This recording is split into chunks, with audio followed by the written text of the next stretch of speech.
नमस्कार दोस्तों, आपका स्वागत है। आज हम जिस इंसान की कहानी देखने वाले हैं दोस्तों, उनका नाम है स्टीवन और ये एक सच्ची कहानी है। वो हमसे ये कहते हैं कि 2005 की ये घटना है। वो अपने जीवन से बहुत ही ज़्यादा परेशान थे। वो ये कहते हैं कि वो एक तो उनको बचपन में माता पिता का प्यार नहीं मिला और बाद में उनकी जब वो बड़े हो गए 18-20 साल के, तब उनकी एक लड़की से मुलाकात हुई और बाद में दोनों की शादी भी हुई। वो एक दूसरे से बहुत प्यार करते थे और शादी के कुछ सालों के बाद दोस्तों, वो जो उनकी पत्नी थी वो बाद में उसको छोड़कर कहीं पे चली गई। तो इस तरीके से स्टीवन ये कहता है कि मैं अपने जीवन में मुझे सच्चा प्यार कभी भी किसी का मिला नहीं और आज मैं सच में बहुत ही ज़्यादा दुखी था। और ये 2005 की घटना है जो अपने जब वो अपने घर पे अकेले थे दोस्तों, और उन्होंने ये सोचा कि मैं इस दुनिया से चला जाता हूँ, मेरा अपना कोई भी नहीं है जो मुझसे सच्चा प्यार करे। और स्टीफन ये कहते हैं दोस्तों कि उन्होंने बहुत सारी नींद की गोलियाँ खा ली और उसके बाद वो ये कहते हैं कि उनको चक्कर जैसे लगा और वो बेड पे ऐसे ही लेट गए। और जब उनको चेतना आई दोस्तों, जब उनको होश आया, तब वो ये कहते हैं कि एक बहुत ही सुंदर जगह पर मैंने अपने आप को देखा। वो एक बादलों की जैसी दुनिया थी, लेकिन फिर भी वहाँ पर पेड़ पौधे मुझे दिख रहे थे। वहाँ पर इतनी सुंदरता थी कि मैं सच में उसकी कल्पना भी नहीं कर सकता। मैं एक चित्र में भी नहीं आपको दिखा सकता कि वहाँ पर कितनी सुंदरता थी। तो इस तरीके से स्टीवन ने उस जगह के बारे में कहा है। और बाद में स्टीफन ये कहता है दोस्तों कि उसके सामने एक पवित्र आत्मा को उसने देखा। उस पवित्र आत्मा के बारे में वो ये कहता है कि वो एक सुंदर परी जैसी थी।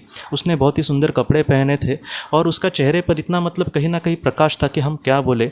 और वो ये कहते हैं कि बस वो दिखने के लिए अच्छी नहीं थी, बल्कि उसको बहुत ही ज़्यादा ज्ञान था। वो ये कहते हैं कि पृथ्वी पर जितनी भी किताबें हैं उसमें जितना ज्ञान नहीं होगा उतना उस पवित्र आत्मा में था। इतनी वो पवित्र थी और इतनी वो ज्ञानी थी।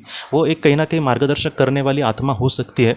और बाद में स्टीफन ये कहते हैं कि उस पवित्र आत्मा ने उनको ये कहा कि यहाँ पर हम तुम्हें बहुत ही अच्छे से मार्गदर्शन कर सकते हैं। तुम हमेशा कहीं ना कहीं हमारे ही अंडर होते हो, या फिर हम हमेशा कहीं ना कहीं तुम्हारे साथ होते हैं, इसलिए तुम्हें जीवन से कभी भी डरने की ज़रूरत नहीं है। ऐसा कुछ भी नहीं है कि जो तुम्हें हमेशा के लिए नष्ट करेगा।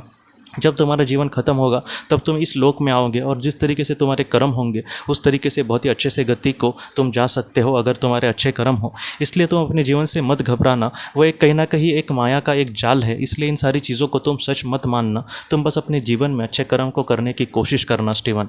और स्टीवन ये कहते हैं कि उसके जो शब्द थे वो इतने सुनहरे थे, ऐसे लग रहा था कि मैं कहीं ना कहीं अपने झोली में हमेशा के लिए उसको समेट लूँ। और उसकी बातों में कहीं ना कहीं एक इतनी आत्मीयता थी, एक ममता थी कि कहीं ना कहीं वो कहते हैं कि मुझे बहुत ही ज़्यादा आज मैं उसकी बात जब निकालता हूँ मन में, तब मेरे एकदम आंखों से आंसू आ जाते हैं। इतना वो भावुक पल था। और स्टीफन ने कहा कि आपने जिस तरीके से कहा है मैं उसी तरीके से अपने जीवन में आगे बढ़ूंगा। और बाद में उस पवित्र आत्मा ने उसको प्यार भरे लफ्ज़ों से कहा कि ये समय तुम्हारा नहीं है स्टीफन यहाँ पर आने का। तुम अपने जीवन में एक बहुत ही अच्छे से इंसान बन के दिखाना। मैं हमेशा तुम्हारे साथ हूँ, तुम ज़रा भी चिंता मत करना। और इस तरीके से संदेश मिलने के बाद वो एकदम भावुक हो गए दोस्तों। और स्टीफन ये कहते हैं कि उसके अगले ही पल में वो पृथ्वी पर और लौट आए। और जब उनको फिर से चेतना आई पृथ्वी पर, तब वो ये कहते हैं कि उनको थोड़ा सा अच्छा लग रहा था, लेकिन फिर भी वो डॉक्टर के पास चले गए और उन्होंने कहा कि मैंने ऐसी गोलियाँ ली है। बाद में डॉक्टर ने उनको अस्पताल में एडमिट थोड़े दिन रहने के लिए कहा और 2-3 दिन के बाद वो ठीक हो गए दोस्तों। और स्टीफन ये कहते हैं कि आज मैं दुनिया में मुझे खुशी मिलनी चाहिए या फिर किसी से मुझे कुछ अच्छा मिलना चाहिए, इस तरीके से मैं ज़रा भी नहीं सोचता। और वो आज बहुत ही ज़्यादा आध्यात्मिक इंसान बन गए हैं। और स्टीफन ये कहते हैं कि इस घटना के 2 साल के बाद उनके जीवन में और एक लड़की आई और उसका भी डिवोर्स हुआ था अपने पति से। और बाद में इन दोनों का दोस्तों इतनी अच्छी दोस्ती हो गई और वो भी एक आध्यात्मिक ही बातों में इंटरेस्ट होने वाली ही लड़की थी। और उसने एनडीई के बहुत सारे उसको भी बहुत अध्ययन था एनडीई के बारे में या फिर लाइफ आफ्टर डेथ के बारे में।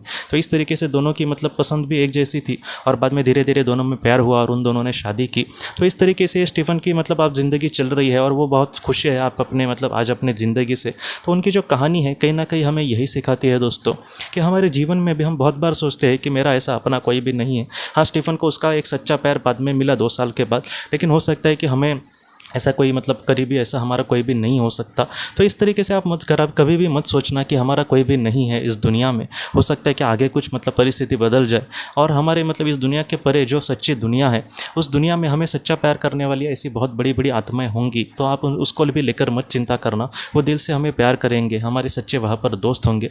और दूसरी बात, ये जो दुनिया है जिस तरीके से उस पवित्र आत्मा ने कहा ये एक माया ही है। मुझे कुछ मान मिलना चाहिए, मुझे प्यार मिलना चाहिए, ये सारी चीज़ें हैं वो कहीं ना कहीं हमें मतलब कुछ नहीं चाहिए या फिर उसके बारे में सोचना ही नहीं चाहिए। हमें बस अपने कर्म को देखने की ज़रूरत है।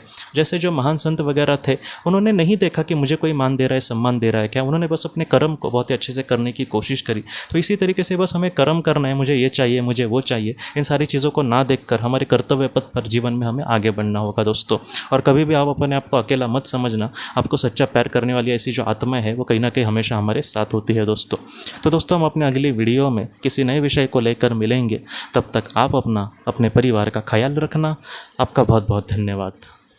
ज़िंदगी की रोशनी ये एक कंसल्टेंसी है जो ऐसे लोगों को मदद करने की कोशिश करती है जिन्होंने किसी अपने को खोया है, या फिर जो लोग अपने जीवन में बहुत ही ज़्यादा दुखी है। जो लोग इस संस्था के साथ जुड़ते हैं उन्हें पास्ट लाइफ रिग्रेशन की ऑडियोज़ भेजी जाएगी, जिससे घर बैठे वह पास्ट लाइफ रिग्रेशन का अभ्यास कर सकते हैं। और उन्हें 5 मेडिटेशन ध्यान की भी ऑडियोज़ भेजी जाएगी। और इसके साथ साथ उन्हें PDF किताबें भेजी जाएंगी जो हिंदी और अंग्रेज़ी में है, जो मोबाइल पर या फिर लैपटॉप पर आप उसे पढ़ सकते हैं। और 10 ऑडियो बुक्स भी आपको भेजी जाएंगी। तो दोस्तों, अगर आप इस संस्था के साथ जुड़ना चाहते हैं तो कृपया इस नंबर पे व्हाट्सएप मैसेज करें।